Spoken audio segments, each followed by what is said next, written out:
जय श्री कृष्ण मित्रों, एक बार फिर से आप सभी का स्वागत है। आज की जो कथा है बहुत ही सुंदर है दोस्तों। आज की कथा में हम सभी जानेंगे कि स्त्री को शमशान में जाने से क्यों रोका जाता है। आपका ज्यादा समय नष्ट ना करते हुए कथा को प्रारंभ करते हैं।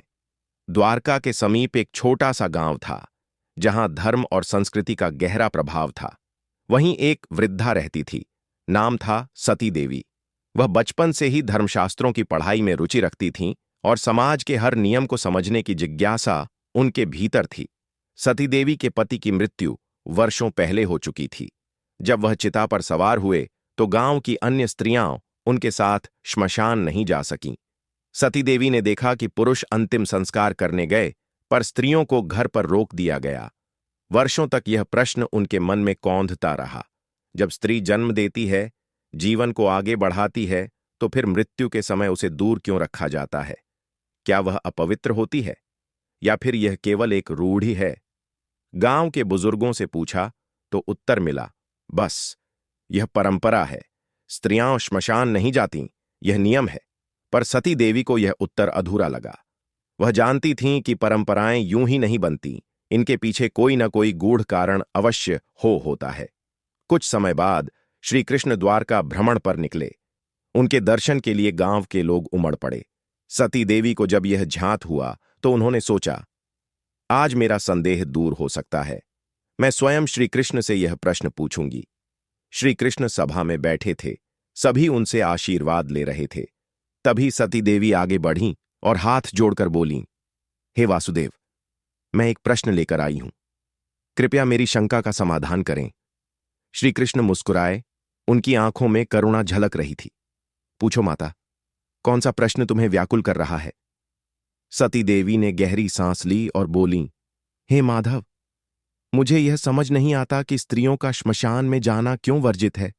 क्या यह कोई भेदभाव है या इसके पीछे कोई गूढ़ रहस्य छिपा है? श्री कृष्ण कुछ क्षण शांत रहे, फिर बोले, माता, तुम्हारा प्रश्न महत्वपूर्ण है। इसका उत्तर मैं दूंगा, परंतु उसे समझने के लिए तुम्हें स्वयं अनुभव करना होगा। आज रात तुम एक अनोखे अनुभव से गुजरोगी। सती देवी ने सिर झुका दिया। उन्हें नहीं पता था कि रात उनके लिए क्या रहस्य लेकर आने वाली है। सती देवी श्री कृष्ण की बातों में छिपे रहस्य को समझ नहीं पाईं, लेकिन उनके शब्दों में जो विश्वास था उसने सती देवी के हृदय को शांत कर दिया। वह सोचने लगीं, क्या सच में कोई ऐसा कारण है जो स्त्रियों को श्मशान से दूर रखता है? क्या मैं स्वयं इसका अनुभव करूंगी? उस रात जब पूरा गांव गहरी नींद में था, सती देवी भी अपनी कुटिया में लेटीं, लेकिन उनके मन में प्रश्नों का सैलाब उमड़ रहा था। धीरे धीरे उनकी आंखें बंद हुईं और वे स्वप्नलोक में चली गईं। अचानक उन्होंने स्वयं को एक श्मशान में खड़ा पाया। चारों ओर घना अंधकार था, केवल चिताओं की आग ही रोशनी का स्रोत थी। हवा में एक अजीब सी ठंडक थी जो रूह को कंपा देने वाली थी। यह मैं कहां आ गई? सती देवी ने सोचा। चारों ओर राख उड़ रही थी, कुछ चिताएं जल रही थीं और कुछ बुझ चुकी थीं। दूर दूर तक कोई जीवित प्राणी नहीं दिख रहा था, केवल जलती लकड़ियों की चटकने की आवाज थी। तभी सती देवी ने महसूस किया कि वातावरण में कोई हलचल हो रही है, जैसे कोई उन्हें देख रहा हो। अचानक उन्हें ऐसा प्रतीत हुआ कि चिताओं के पास अदृश्य आकृतियां मंडरा रही हैं। वे आकृतियां धीरे धीरे आकार लेने लगीं। कुछ अधूरी इच्छाओं वाली आत्माएं थीं, कुछ अनजान छायाएं जो हवा में तैर रही थीं। लेकिन सती देवी को सबसे भयावह तब महसूस हुआ जब उन्होंने देखा कि वे आत्माएं किसी और नहीं बल्कि उनकी ओर खींच रही थीं।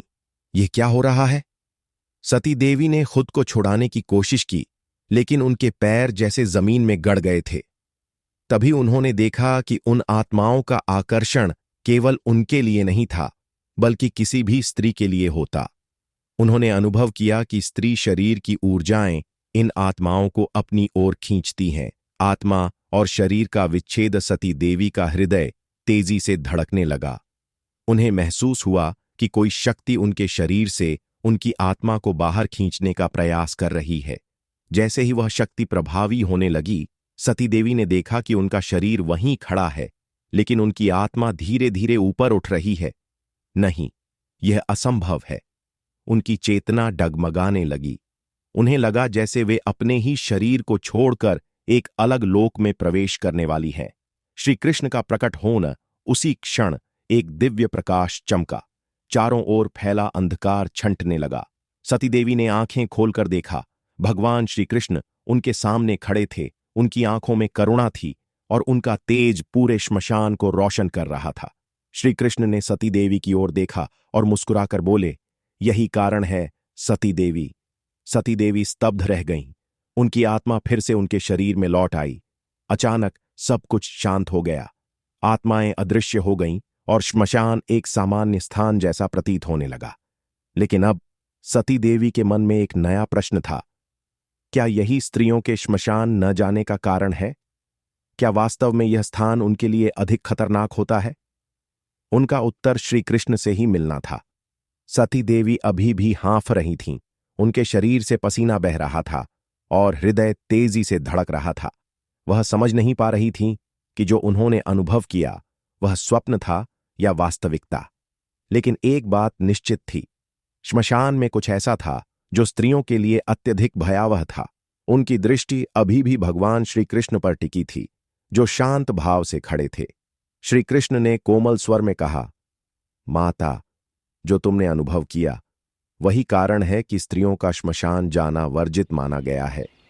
सती देवी ने धीरे से पूछा, पर क्यों प्रभु? प्रभु, पुरुष भी तो श्मशान जाते हैं, उन्हें यह अनुभव क्यों नहीं होता? श्री कृष्ण मुस्कुराए और बोले, स्त्रियां प्रकृति से कोमल और संवेदनशील होती हैं। उनकी आत्मा पुरुषों की तुलना में अधिक भावनात्मक और ऊर्जावान होती है। श्मशान केवल एक स्थान नहीं, बल्कि विभिन्न ऊर्जाओं का संगम है। यहां अधूरी इच्छाओं वाली आत्माएं भटकती हैं जो मुक्त नहीं हो पाती। वे उन ऊर्जाओं की ओर आकर्षित होती हैं जो कोमल और संवेदनशील होती हैं। स्त्रियां उनमें से एक हैं। सती देवी ध्यान से सुन रही थीं। श्री कृष्ण आगे बोले, स्त्री का मन मस्तिष्क पुरुष की तुलना में अधिक भावुक होता है। जब वह किसी प्रियजन की मृत्यु के पश्चात श्मशान जाती है तो वहां की ऊर्जा उसे मानसिक और आध्यात्मिक रूप से अधिक प्रभावित कर सकती है। कई बार इन ऊर्जाओं का प्रभाव इतना गहरा होता है कि स्त्री अनजाने में उन आत्माओं को अपने साथ ले आती है।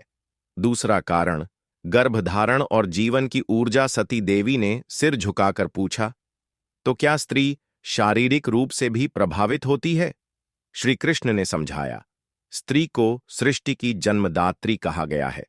उसके भीतर नवजीवन को धारण करने की क्षमता होती है। मृत्यु और जीवन की ऊर्जा विपरीत होती है। एक का कार्य अंत करना है और दूसरे का कार्य आरंभ करना। श्मशान की ऊर्जा जीवन धारण करने वाली ऊर्जा से मेल नहीं खाती। सती देवी को अब बात समझ में आने लगी थी। श्री कृष्ण आगे बोले, इसीलिए प्राचीन ऋषियों और मुनियों ने यह नियम बनाया कि स्त्रियां श्मशान से दूर रहें। यह कोई भेदभाव नहीं, बल्कि उनकी रक्षा के लिए किया गया था। अब सती देवी को अपने प्रश्न का उत्तर मिल चुका था। उन्होंने श्री कृष्ण के चरणों में सिर झुका दिया और कहा, हे माधव, आज मेरे मन का भ्रम दूर हो गया। मैंने इसे स्वयं अनुभव किया और आपकी कृपा से सत्य को समझ सकी।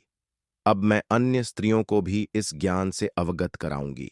श्री कृष्ण मुस्कुराए और बोले, ज्ञान तभी सार्थक होता है जब उसे दूसरों तक पहुंचाया जाए। सत्य को समझना और स्वीकार करना ही आत्मा का सबसे बड़ा मोक्ष है। इतना कहकर श्री कृष्ण अंतर्ध्यान हो गए। सती देवी का नया संकल्प। जब सती देवी जागीं तो उन्होंने स्वयं को अपने घर में पाया। यह स्वप्न था, परंतु इससे प्राप्त ज्ञान सत्य था। उस दिन से उन्होंने गांव की अन्य स्त्रियों को यह समझाना शुरू किया कि श्मशान जाना कोई सामाजिक भेदभाव नहीं, बल्कि एक आध्यात्मिक और वैज्ञानिक कारणों से बनाया गया नियम है। सती देवी की यह कथा पीढ़ी दर पीढ़ी आगे बढ़ी और स्त्रियों के श्मशान न जाने की परंपरा को एक नए दृष्टिकोण से समझाया जाने लगा। सती देवी की आंखें खुलीं। उनके शरीर में कंपन हो रहा था, जैसे अभी अभी किसी तीव्र ऊर्जा से गुजरी हों। चारों ओर देखा तो वह अपने ही कुटिया में थीं, लेकिन जो उन्होंने अनुभव किया था वह मात्र स्वप्न नहीं था, वह एक दिव्य सत्य था। उन्होंने महसूस किया कि उनके भीतर एक नया प्रकाश जाग उठा था। अब वे समझ चुकी थीं कि स्त्रियों का श्मशान में न जाना किसी भेदभाव के कारण नहीं, बल्कि उनकी रक्षा के लिए था। ज्ञान की ज्योति का प्रसार अगली सुबह जब गांव की स्त्रियां पूजा के लिए एकत्र हुईं, तो सती देवी ने उन्हें अपने अनुभव के बारे में बताया।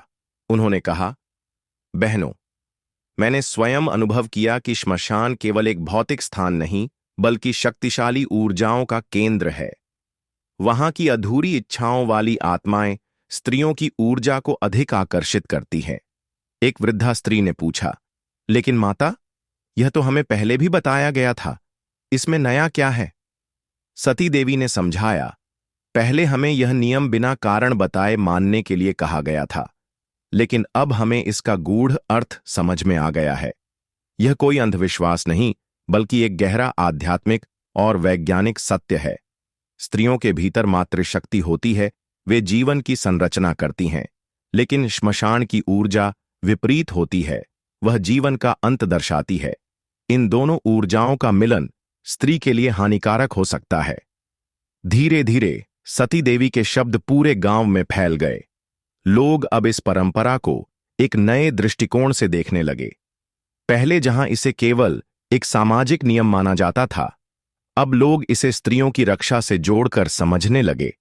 कुछ युवा स्त्रियों ने जिज्ञासा से पूछा, तो क्या हम कभी भी श्मशान नहीं जा सकती?